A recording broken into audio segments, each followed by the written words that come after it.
started with the first talk. The first talk is Victoria Martin, and she will tell us about love symmetry. Yes. All right, thanks everyone. Thanks for the organizers for asking me to speak here today. So today I'm going to talk about a series of works. The love symmetry part is a work in progress that I've put as 12, maybe even 11 here. Who knows? Who knows? But I'll also be touching on previous works with hidden symmetries with these people, with Maria Rodriguez and two of her students, and also Cindy Keeler and Ellen Kritapriya. All right, so it's best to start, I think, with a brief glossary of what's going on, because I know this is a pretty diverse audience, so I at least want to define some of the terms that we're going to be discussing today. So there are two kinds of hidden symmetries, and so or potentially two different kinds. Potentially they're related.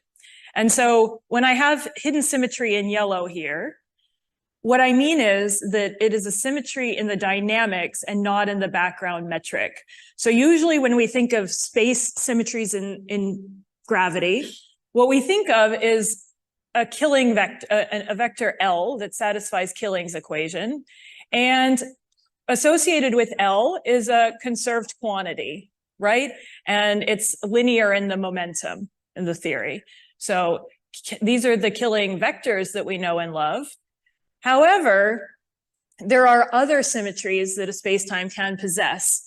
These are called hidden symmetries, and these are symmetries that cannot be found by the background metric alone, and you have to study perturbations around that metric, usually the dynamics of some field, like a scalar field or a spinor on that background.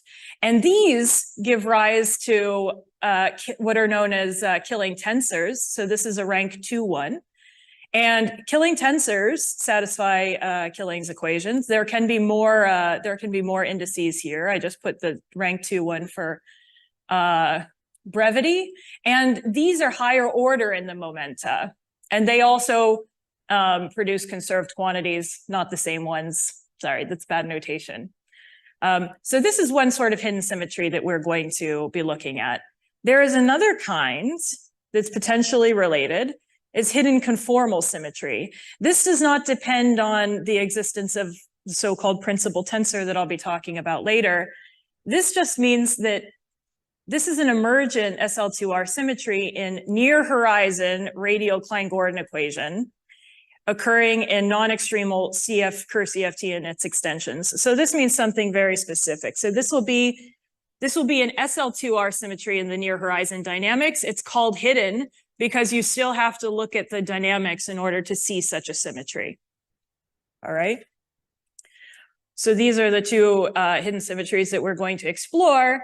And this one basically, it comes down to matching SL2R Casimir to some sort of, not the full scalar Laplacian, not even the full radial scalar Laplacian, but some approximation, some near horizon limit in the dynamics, okay?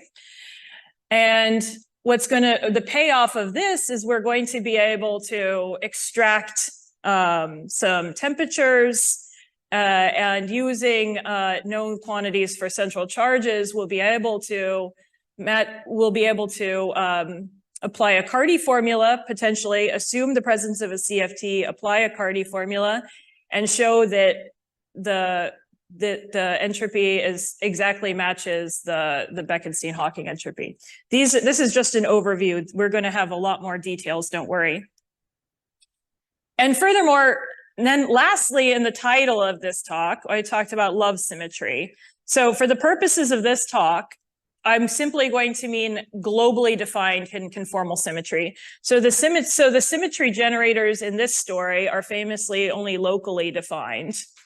So it turns out that if you do a suitable global, if you find suitable like globally defined vectors, these symmetry generators can help in extracting the tidal love numbers for black holes. So this is another reason why this sort of symmetry is exciting, and it's why it's got its amorous name here.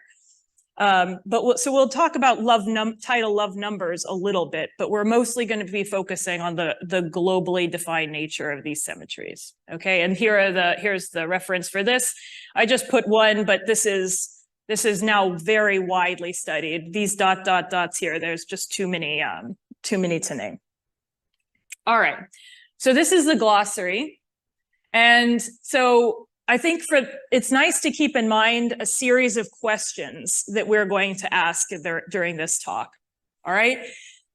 So the first question is there some connection between the hidden symmetries of separability and integrable systems? I'll describe what I mean by this in a moment. And the hidden conformal symmetry of near horizon dynamics.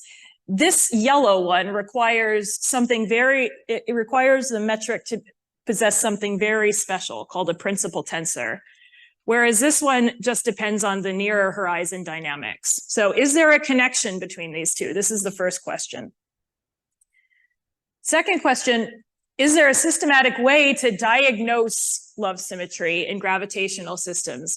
So we'll see, this is a very popular topic these days, but so far the way to find love symmetry is a bit ad hoc.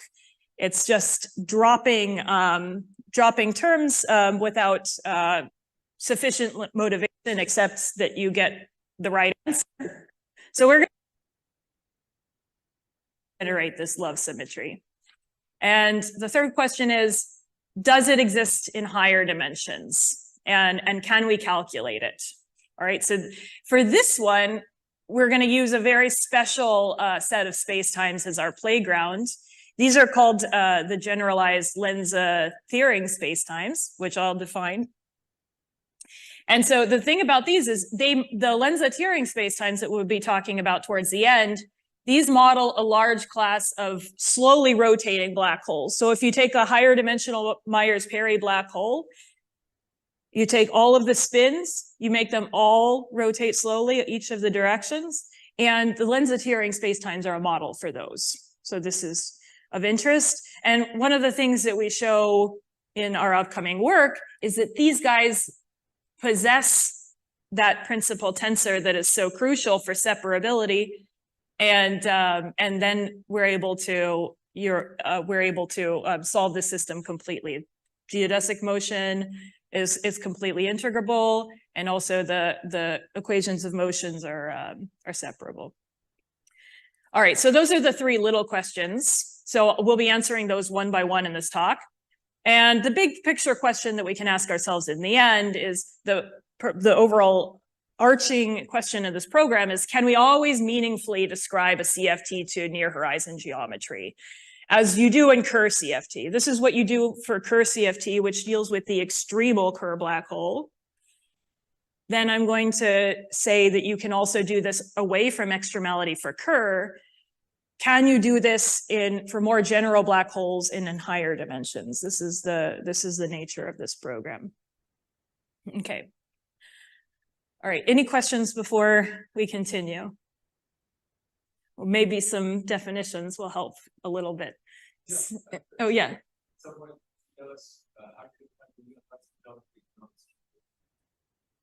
Right, so we work, actually, we don't consider the near horizon geometry itself.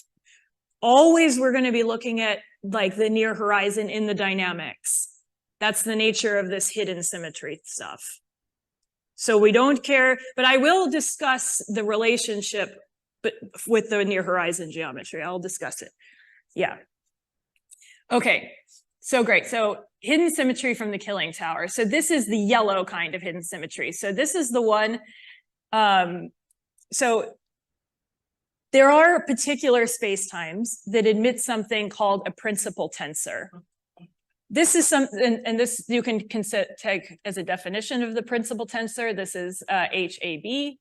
This is a factor that depends on the number of spacetimes dimensions. This is the metric in question. All right. And a principal tensor is something that solves this equation. So it is known, so it's a theorem that if you get a metric and you were able to find such a tensor, you are going to have a lot of power with your system. What you're going to be able to do is this is going to allow you to generate an entire tower of killing ionoforms. So this one, you just take H and you wedge it with itself some number of times. Of course, this truncates when you get to the space-time dimension. This depends on the number of space-time dimensions, how many times you can do this.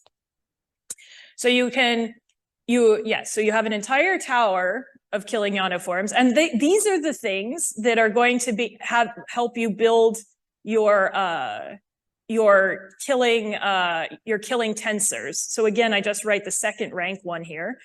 So I have now here an entire tower that J labels the tower of these second rank killing tensors. And these are the ones, each one of these has a conserved quantity associated with it, right? And there's a theorem that if you have a principal tensor like this, there's enough conserved quantities that you're going to be able to have all these very nice properties. So complete integrability of geodesic motion, and then separability of Hamilton-Jacobi, Klein-Gordon, and Dirac equations. And so everything I know about this topic is from this very extensive review by these people, which I do recommend. It's very notation heavy, though. I will say. I'm allowed to say that because I'm working with David now, so I can say. Right. So, and what sort of spacetimes have these? A lot. A huge amount. So this is a huge class of spacetime. So Kerr nut ADS, A is in brackets because it could be DS as well. So this huge class of spacetimes has a principal tensor that's known, and also these generalized Lense-Thirring ones do. This is what we show in the paper, but we will not show in this talk because it is very technically dense. Okay. So that is the yellow kind of hidden symmetry that deals with the metric properties. Now we can talk about hidden conformal symmetry. And let's talk about it in the context of Kerr CFT. So this is the Kerr metric. So delta is a function that I never define, unfortunately. I noticed just before this talk, but it as you can see, it simply holds the information of where the horizons are, okay? So the way Kerr CFT works is, this is the sort of old story by this group in 2008. So if you take the extremal Kerr black hole, so the rotation parameter A is as large as it can be, which is M. You take a near horizon limit in the metric. This is the one time we're going to be talking about a limit in the metric in this talk. You take a near horizon limit in the metric, keeping this guy fixed and taking lambda equal to 0. Then what you get, the metric, is this guy, which is right, which yes, I dropped a constant theta slice. So now I've taken a constant theta slice. And this guy, if you put this warping factor equal to 1, gives you an SL2R cross SL2R symmetry. So this is meant to be, so Kerr CFT says that there is a CFT potentially associated with this space-time at the horizon. Okay. Now, there's nothing really hidden about this. You can go away from extremality. So away from extremality, you can have a more general rotation parameter. And what you do is you look at the near horizon limit, but in the equations of motion. We are always going to talk about the Klein-Gordon equation. I assume this would work equally well for, a Dirac equation and things like that. But I don't think that that's out there yet. So here we take just a Klein-Gordon equation of a scalar field. This space-time is separable, so this ansatz is something that we can write, and it works well. So schematically, this is the Klein-Gordon. This is the radial Klein-Gordon equation. This is schematic because we have the radial derivative terms, and we have two terms, each one associated with the poles. So this is the outer horizon for Kerr, and this is the inner horizon. And this NS, there's also non-singular terms. So there's a radial derivative term, there are these pole terms, and then there are these non-singular terms. So the name of the game in hidden conformal symmetry is you take a limit such that these non-singular terms don't matter. We'll talk a lot about this limit. The limit that one takes depends on who you are and what your taste is. And we'll talk about this extensively, but it's not written down on this slide. Right, but so you can see if you've worked on this day and night, or maybe even if you just remember things about functions, geometric functions, and these hypergeometric functions, they transform in representations of SL2R, right? So that's why we see, so this observation, if you can drop these terms, means that perhaps there is some hidden CFT, hidden conformal symmetry in this wave equation. And so this is the pioneering work on this is due to Castro, Maloney, and Strominger. But like I say, this is a sort of Helen of Troy scenario. The whole 1,000 projects has been launched about this. Right. And so now so there is going to be, so the name of the game is we have some sort, we have a clue that there's some sort of SL2R symmetry here. And what if we can find these generators to construct a Casimir that will reproduce this sort of near horizon Laplacian? All right. So what is the strategy for this? So here's the radial. So now I'm going to talk a little bit about that limit that I promised. So this is not schematic. This is the radial Klein-Gordon equation for Kerr. This K is just a separation constant, which we will not really discuss. And so hopefully you can see this. If you can't see the red, it's actually okay, because those are the terms we're dropping anyway. So that's very nice. So the name of the game is that we're dropping these guys, these terms. And sadly, yes, probably as on the next slide, I tell you why we drop these ones. So I'll hold off on that.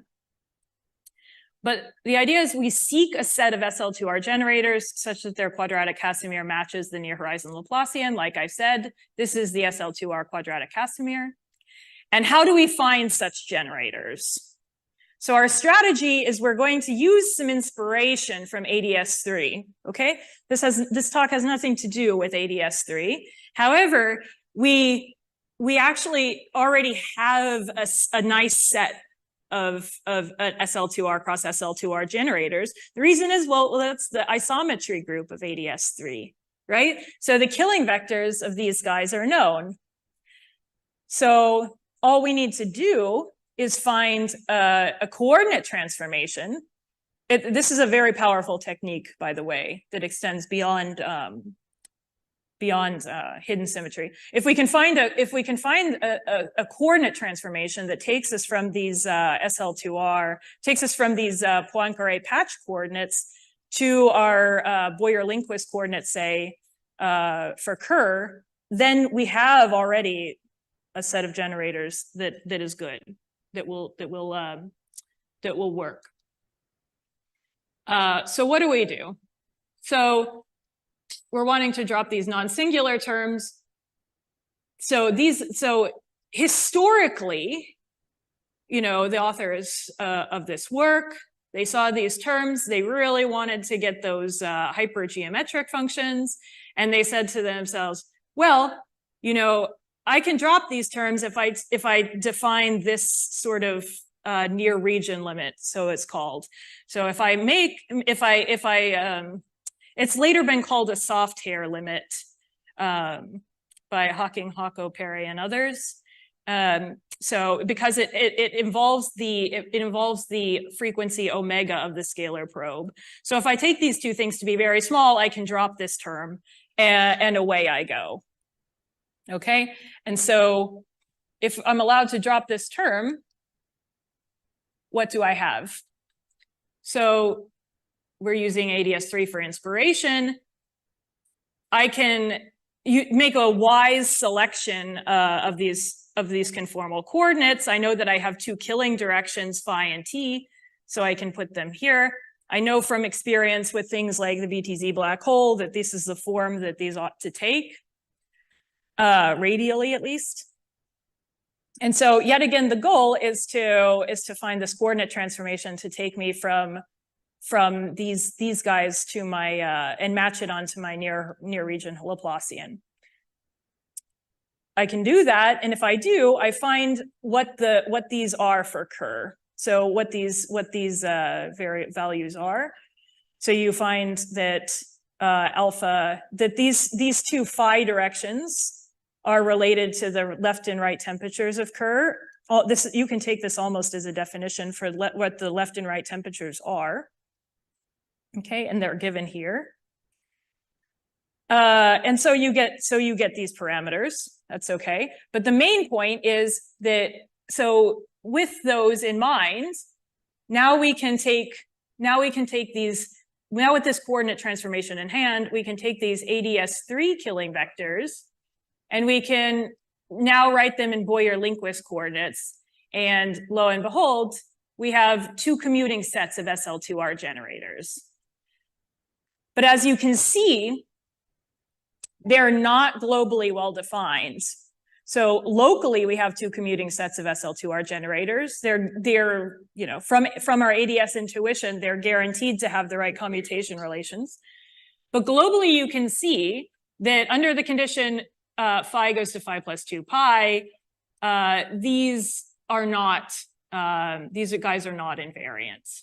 So locally, this symmetry is broken down to U1 cross U1. The U1s are the H naughts, H naught and H naught bar. Okay. So the Casimir matches the near region radial Laplacian like we wanted. And furthermore, you can take these temperatures, which are known for Kerr. Okay, we know you can calculate these temperatures by other means, but you can take them, if you take them as a definition of the coefficients here. This is 2 pi tr, this is 2 pi tl. If you take them as a coefficient, then that is a definition for the temperatures, and you can use the central charges for the extremal case, because you kind of want there to be some sort of continuous map between extremality and non-extremality. At least that was the motivation for using those central charges. If you use these central charges, which have been calculated by Castro and Larson to be 12J. J is the angular momentum. Then you get and you assume a Carty formula. So you assume a CFT interpretation of your theory, and you get that it reproduces the area of the black hole. Tell me, yeah.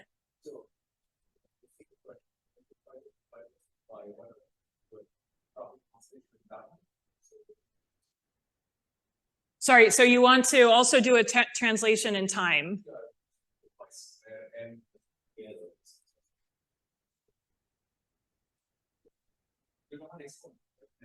Yeah, that's right. So yeah, why can't you do a translation in time to get rid of that?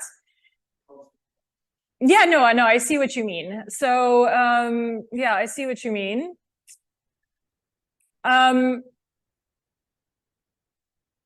Yeah, so it looks like you probably could do that, but I guess you want to. So you're going to want to. Let's see. How can I say this?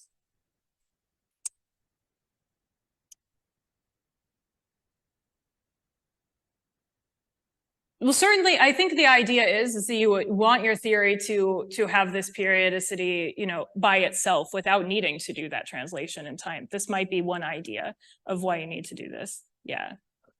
But we can actually there are better reasons for this that we can discuss after as well.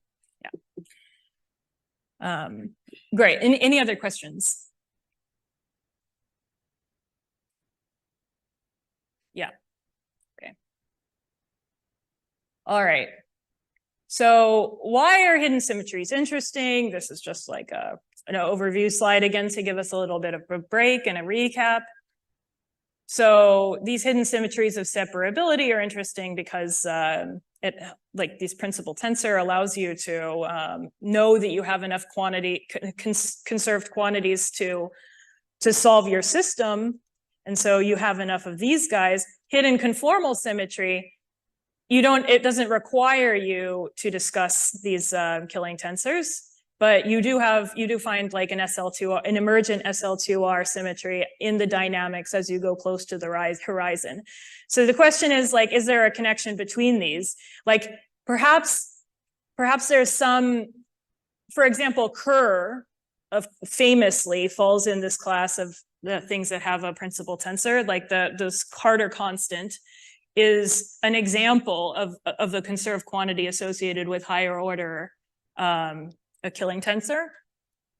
So is there some link? Is it only spacetimes that emit this principal tensor and these higher order killing symmetries that emit this this emergent SL2R symmetry in the dynamics? This is a question. Okay. There's only one way to answer this question. And this is to consider a counterexample. This is to consider an example of a system that we know doesn't have a principal tensor, at least not that we can find. The thing with principal tensors is existence is not known. This is actually hopefully a question for machine learning people. Towards the end of this talk, I'll talk about future directions. But so far, you don't know whether you have one, but it's very widely believed that black rings do not admit a principal tensor. So there are many black ring solutions. The two that at least I'm somewhat familiar with, that have been studied by me and others, are dipole black rings and doubly spinning black rings. In this talk, we're going to be talking just about dipole black rings, only because, you know, you should see the Klein-Gordon equation for this one. So this is the Klein-Gordon equation for the dipole one. So we're only going to be discussing this one. And of course, you don't have to know all of this stuff. Don't worry. I'm gonna be just telling you what you need to know. Okay. So black rings, I mean, essentially they have a horizon topology that is S2 cross S1. This is the idea for black rings. And we can study the Klein-Gordon equation of this non-separable system. And really, we have no right to expect anything. We have no right to expect that it contains, you know, a principal tensor, which it probably doesn't. We have no right to think that it should have any sort of meaningful hidden conformal symmetry, but let's go ahead and see. Okay. So to make contact with hidden conformal symmetry, we have to adopt a point of view that generalizes this near region limit. So Castro, Maloney, and Strominger, they like this limit, but this is this limit does not, it's not the most general thing that you can have, okay? So this is a monstrous Klein-Gordon equation, although I'm sure we've all seen worse. It fits on one screen, so that's nice. But you can break this up into a couple of different types of terms, right? In a similar notion to what we did. So the idea that we're going to do is we are going to consider the radial derivatives here, and this term contains the poles. In red here, yes, so in red here are so this is a non-separated equation. This is not a radial equation. So we also have the angular part too. We have a mixing term. And coloring these in red was actually a poor choice because I want to make sure that we understand something. In the discussion we're about to have, we are not dropping these terms. There is no dropping of terms like in the normal hidden conformal symmetry story. Our point of view is simply going to be that these are the terms that we're interested in matching to a conformal Casimir. Okay? And in doing this, again, I want to stress, this has no right to give us anything interesting at all. This is just something that one can do. However, we get kind of a surprise in the end. So this is why I'm allowed to show this to you. Okay. So what do we get? So, okay, so this is yet again our goal. We have a candidate for our effective Laplacian, although in this case, we haven't dropped any terms. We're just interested in matching some particular terms. This is just a rewriting of those terms that we're interested in matching. So now this is not an equation. As you can see, this is just an operator. This is the Laplacian. This is like this operator here. K is again a constant, not a separation constant. It's just a constant. And so our strategy is to consider only these things. And what we can do is we can build, in this paper, in this work, we didn't consider building the generators. We didn't do that. We didn't build this Casimir, although that is the goal. That is a goal. But what you can do is you can still extract these temperatures via monodromy techniques and also via conformal coordinate techniques in the limit where one of the radii of the ring is very large. So you can still extract these temperatures using just by studying this effective Laplacian. Though we don't get the generators themselves for the black ring case. So these are just the temperatures, and as you can see, they're very involved. This gamma is just a parameter in the theory. S gamma means sinh of that parameter. C gamma means cosh of that parameter. R naught is one of the horizons. R is one of the radii of the ring. But so the idea is we can calculate these temperatures, and what do we get? So we can compare them to the horizon entropies that have been previously calculated by a completely different means. So these are the horizon entropies of this black ring, and there, yeah. So this is calculated completely separately, and then we can use the temperatures that we calculated from our effective Laplacian and use the known central charges that one ought to use. These have been calculated prior in other contexts as well. And we reproduce, if we assume a Cardy formula, we reproduce these exactly. This is not obvious to me, certainly, why this should work. We had no rights to do this, right? The equation wasn't even separated. We were simply interested in matching our effective Laplacian terms to a Casimir, or at least extracting the temperatures in some way, and then we were able to match these back to the entropy. So that kind of gave us that kind of bolstered us in thinking that, okay, so this is seemingly like this hidden conformal symmetry in the near horizon dynamics. This really looks like it's a very general thing. It's even with a non-separable system. So that allowed us to answer our first question. Is there a connection between hidden symmetries of separability, or of the principal tensor, and the hidden conformal symmetries of the near horizon dynamics? I'm going to say no and yes, even though it's a wishy-washy answer. In our original paper, we just said no. There is no connection because I have found a counterexample in this non-separable system. But after a little bit of soul searching and some talks at this conference, in fact, I've added this yes here too, because even though we can meaningfully means that we can assume a Cardy formula and it actually does reproduce the black hole entropy, we can meaningfully assign a CFT interpretation to black hole spacetime that does not admit a principal tensor. However, the CFT is found in a near horizon limit yes, it's a near horizon limit in the dynamics, but you know, when you take near horizon limits, in such limits, extra symmetries form. So we shouldn't, yeah, I just didn't want to make this no as strong as it had originally been in the original work, but we can discuss, that's the whole point of this.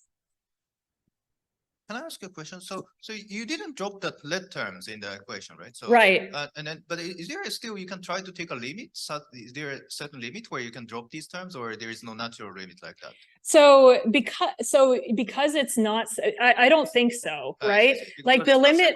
Yeah, I see. Yeah, the limit would be very weird indeed, because it would involve, like, these have the theta terms. So you can play games, like you can say, what if I take a constant theta slice?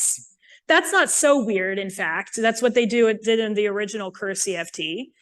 But then, and that was kind of our original thinking. Let's do a limit, because we were so entrenched in this whole limit scheme at the time.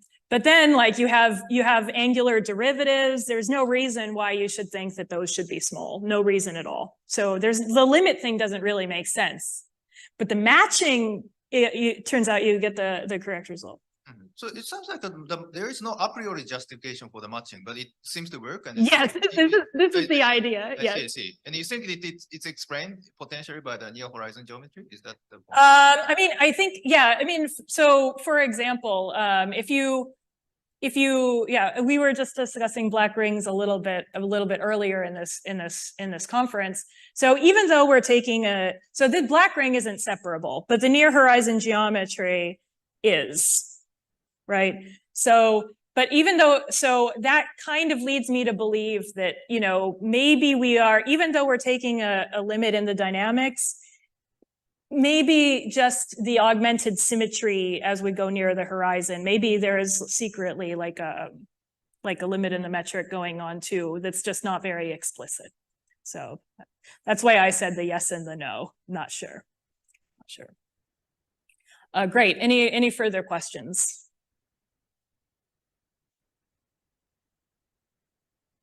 Okay. Let's see. All right. So I wanted to, in this yellow box here, I kind of wanted to give you some insight as to why this would be, like, maybe like why there might be like potentially a connection between these two, or potentially not, right? So let's go ahead and consider a different spacetime just very quickly, the Kerr ADS spacetime. So this is the radial equation for that spacetime schematic. This is schematic. So all you really need to know is that this x sub r, this holds all of the pole structure in the Kerr ADS spacetime. And this chi up here, this chi over x of r, this is the stuff that is containing the poles and the non-singular terms. So I've written this out here. So this is from the review of David and everybody. So Kubiznak and Frolov and Kritus, I think. So anyway, so this is this. So these guys. So this chi factor, this involves these are the conserved quantities from the killing tensors that have to deal with separability. And these ones are the conserved quantities from just the killing vectors. You can see, because this x sub r, this one is the one that contains the pole structure. So if you're only interested in matching the pole terms, guess what is the only thing you drop or don't match? It's precisely the things, it's precisely the conserved quantities that have to do with separability that you do not need to find this what, hidden conformal symmetry. So I thought that was kind of a nice little observation. Right, so these are the ones you don't need. All right. So now we've answered our first question, and we've answered it twice, both yes and no. That's how good we are. So, and now we're moving on to our other two questions, which these both have to deal with love symmetry. So now it's time for me to define what that is a little bit. So for the purposes of this talk, when I say love symmetry, it means that there is an emergent SL2R symmetry, like we've been talking about, in the radial wave equation, in which the SL2 generators that I'm pointing to here, this H0, H1, H minus 1, are globally well defined under this phi goes to phi plus 2 pi. Okay, this is, why do we want this? Well, first, it's just it's more palatable to have globally defined generators. But it turns out, so this discussion is based on a series of works, these pioneering works by this group here, one for each year that it came out, probably more than that. And this group also has made some contributions. Sorry, I totally lost track. So right. So these are the people who are working on this. And so yeah, why is this important? It's because these symmetry generators that are globally well defined, they also play a role in helping us extract tidal love numbers from the black holes that we're studying, right? So I'll just say unfortunately, or for better or worse, in this talk, we won't be talking about the love numbers exactly.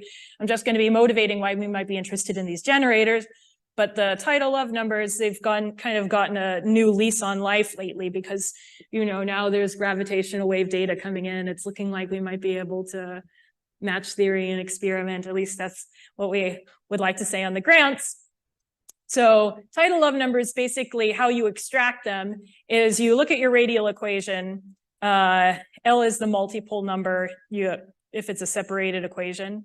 And you take the limit to infinity, and you have growing and decaying modes, and you extract this coefficient, and the real part of this lambda is what you call the love number. And it's called tidal. It's how a black hole, it's a sort of linear response situation. Like if you kick a black hole, what does it do? This is, the idea. So people have been kind of interested in these lately. And I mean, another palatable thing about these globally defined generators is that these ones have a smooth, well-defined Schwarzschild limit, whereas the prior in the original work did not. So because of these reasons, it seems like these globally defined generators really should have been the ones we were considering all along. And that's why people are interested in these. Okay, so how does this work for Kerr?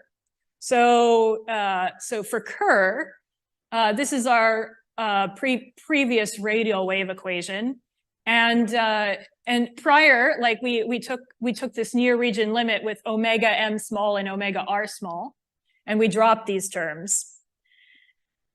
The thing that you do to find the globally defined love generators is they take a more drastic view in which they drop these same terms, these omega m, omega r terms, but they also drop an seemingly arbitrary amount of the r minus pole. Why are you allowed to do that? I mean, and it's consistent like this. If you could see this, I'm not even sure if you can, but if you can see these red terms, you could see that like they all also involve omega m or omega r. So it's consistent. It's consistent with the previous near region limit. However, like what they're intrinsically assuming as well is that you're very far away from you're far enough away from the r minus pole, so this shouldn't matter. Okay, fine. So if you drop this term, you can play the same game, this matching game of matching a Casimir to this new effective Laplacian where you've dropped part of the pole. And I'll just tell you the answer. The Casimir that matches this resulting Laplacian is built from these generators. Okay, these are the generators where delta is the same thing that contains the horizon information. Kappa plus is the surface gravity of the outer horizon. And I think that's the only thing happily on this slide that I didn't define on my previous slides. where I define nothing. So these are the answers. And so you can see that these ones are, because they don't have a phi in the exponent to mess it up, this is a set of SL2R generators that is globally well-defined. That's good. That's it. So our second question is like, is there a way to systematically find what term, how do you know what term you should drop? Yeah, I guess you can, try to find the right answer and work backwards. This is what I'm assuming happened, but it would be nice to try to just work forwards only. Okay, so this is the purpose of the second question. And our strategy again is to define these wonderful conformal coordinates. H is just a function of the radial coordinate. Its form is not important, and in general, it's not determined. H is something that we determine ourselves in the matching of the Laplacian and the Casimir. So this is a general, if you will, ansatz for the conformal coordinates. Okay, it's of course not as general as you could have, but it's general in a sense that you have undefined parameters. And so there are two choices, and these are the generators that result from this coordinate transform. You can just do this coordinate transformation from the ADS generators that form SL2R cross SL2R and algebras, and you get these guys. Great. So, but these ones, so you have two choices to render these globally well-defined, right? You can either set alpha to 0 or gamma to 0. It doesn't matter which one you choose. What matters is the only thing that it will select is that which ones play the role of the SL2R, the bars or the unbarred generators. All right. So from now on, we'll just be working with gamma is equal to 0. Although I don't know if I actually set it equal to 0 very often, because I like the symmetry of these operators. So the Casimir that results from the generators that we built on the previous slide is this one. So it's actually pretty simple, given how complicated those generators were. And our strategy is going to be to match only the radial derivatives and outer horizon pole terms to the Casimir and the Laplacian. So you can kind of tell that we're using some inspiration from the black ring, right? We're not trying to find some limit where this works. We're just only interested in matching certain terms. So, for example, this is the full radial Laplacian for Kerr, and we're only interested in matching the radial derivatives and the outer term. So we're only interested in matching. So just to be clear, we're interested in matching these blue terms to these blue terms. Okay, so if this wasn't clear in previous slides, how this matching goes, hopefully finally now is more clear. Okay, so we simply try to match these guys. And we can do this in a series of steps. So matching the derivative pieces, it fixes, this is still the Kerr example, so this is still just an example. So matching the derivative pieces, this hellish thing and this small guy, it fixes what H is. I could have written the explicit form of what H is, but it's not important. It's known for Kerr what this is already. So we didn't have to calculate it, but you can solve this equation. You can solve this simple differential equation and find out what H is. And then you can also find out what these parameters were in the conformal coordinates by matching the non-derivative terms. It's a pretty simple exercise. And you set gamma equal to 0 yourself. You set this equal to 0 by hand to get global well-definedness. And then you find a sort of family of solutions here for the other parameters. Delta is equal to plus minus kappa plus. And then beta and alpha are related by this equation. Omega plus is the angular velocity of the outer horizon. Okay, now the love numbers by the love generators that were found by Ivanov, Charamboulos, the other person, I'm sorry, The name is written down. These were, yes, sorry. This is a subset of these solutions. So this is a subset of these. So when beta is equal to 0 and you choose the top set, you get the previous love numbers that were, or love generators that were proposed by Dubosky and collaborators. So these are the generators that you get in general. But if you set beta equal to 0 along with gamma, then what you find is that alpha has it's good to set. I like setting beta equal to 0 because when you do, alpha has the same pleasing shape as before. You know, it's related to 2 pi times the temperature, and then this fixes delta to be this. And right, so now we've kind of the virtue of this, if there is virtue to it, is that we found the same answer. In fact, we found a set of globally defined generators, and we found this not by dropping anything in a sense, but by simply matching. We didn't keep any of the R minus pole. We didn't need that, right? Previously, in previous work, they kept part of that pole and they dropped part of that pole. We didn't, here you don't even have to consider it and you get the right answer. So this is the idea. I think that this is secretly what's going on behind the scenes. So our second question that I had asked previously, like, is there a way to systematically determine the love symmetry generators? And I think so. And I think that, this is what we've just outlined. And so we can use our result from question 2 to ask our third question, which is, does love symmetry exist in higher dimensions? And this is going to be where the Lense-Thirring spacetimes come in. Okay. And so, okay, what are these spacetimes? So this is a metric of a multiply spinning spacetime. And I'm not going to define hardly any of these things. N is a function of radial coordinates. In fact, all of these guys are. But F is the important one because it has the information about the poles. Mu are the angular coordinates. They satisfy this relationship. And the metric emits a killing horizon generated by the following killing vector. So this is important to point out because this is actually the thing that all of the spacetimes, the large class of spacetimes that we've discussed so far, have in common. All of them have this killing vector that generates on the horizon, that generates the horizon in the sense of Wald.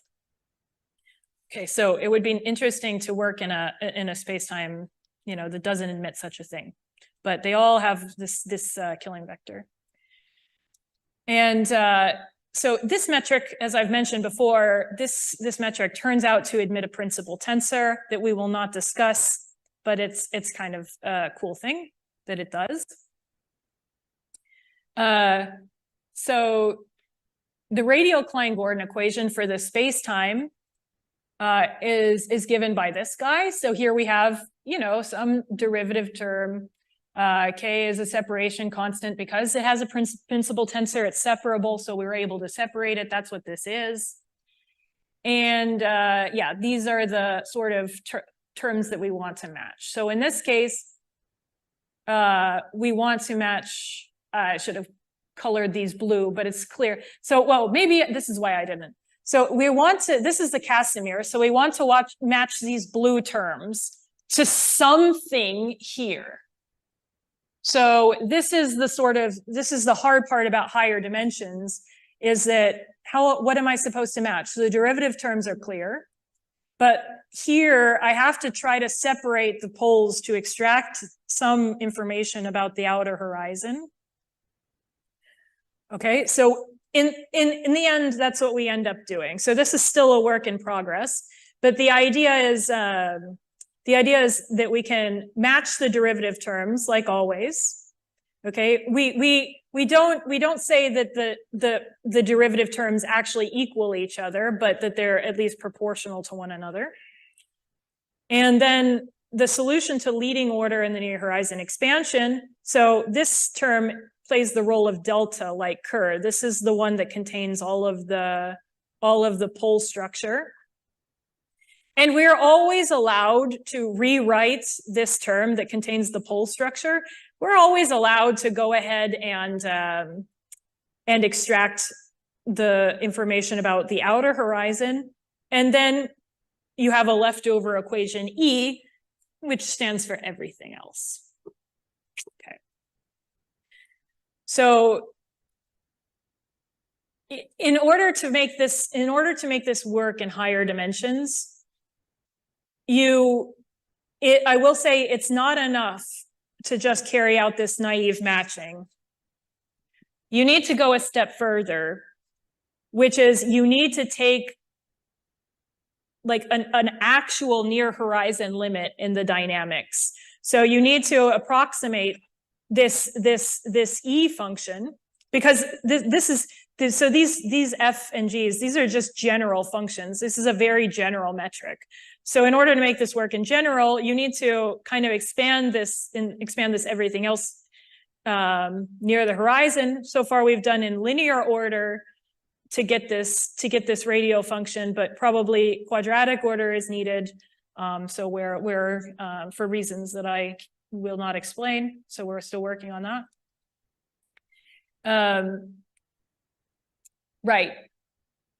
But we can also, so that's to match the radial part. To match the angular part, we should, which phi direction should we privilege? So we take a specific combination of phi directions, which it's a linear combination that involves the angular velocity at the horizon.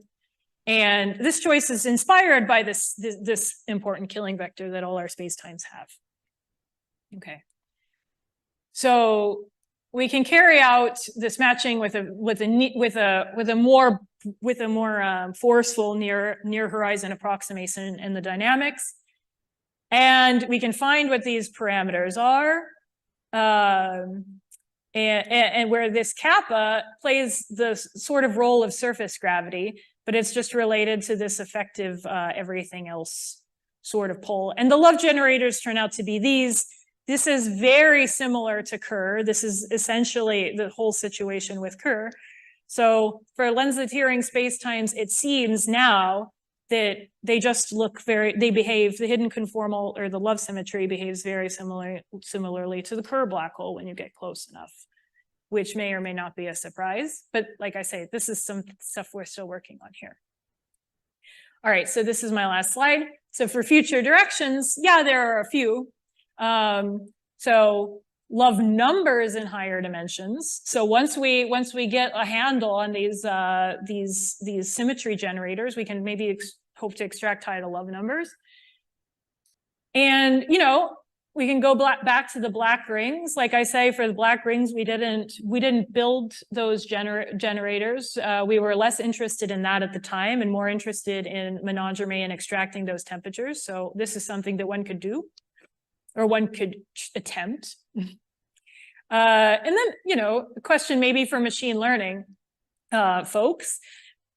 Just, in terms of separability, I'm wondering, like, given a metric, I wonder if one can search for conserved quantities that are proportional to higher order in the momenta. And maybe if you were to find those conserved quantities through some sort of algorithm, like this could tell you that a spacetime is separable or not. So sometimes spacetimes don't look separable, but they secretly are. So it would be nice. On one hand, you can try to find a principal tensor, and then there's that theorem that gives you those conserved quantities, or maybe you could just try to hunt down those conserved quantities, for a given metric. And then I don't know how to do this, by the way, just wanted to tell you. Yeah, then number 4 is like, what about spacetimes that don't possess a killing vector like this? That might be nice to look at. So those are just a few future directions, and I am right on time. So that's it. Thanks.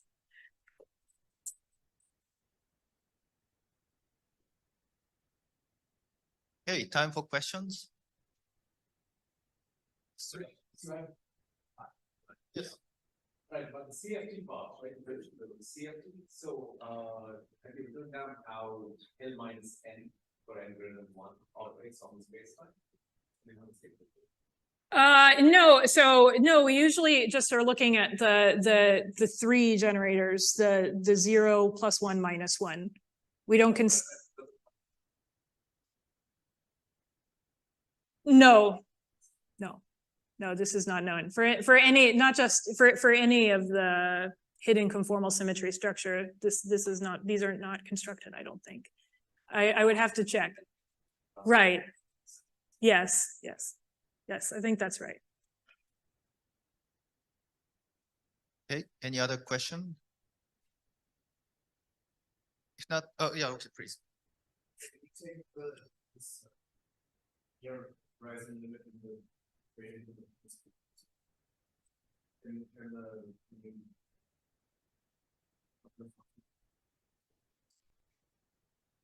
No, the principal tensor, no. The principal tensor is not in.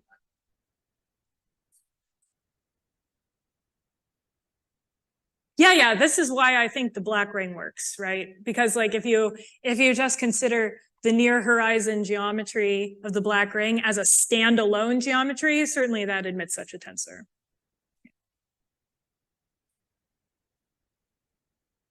Okay, any other question? Okay, if not, let's thank the speaker again.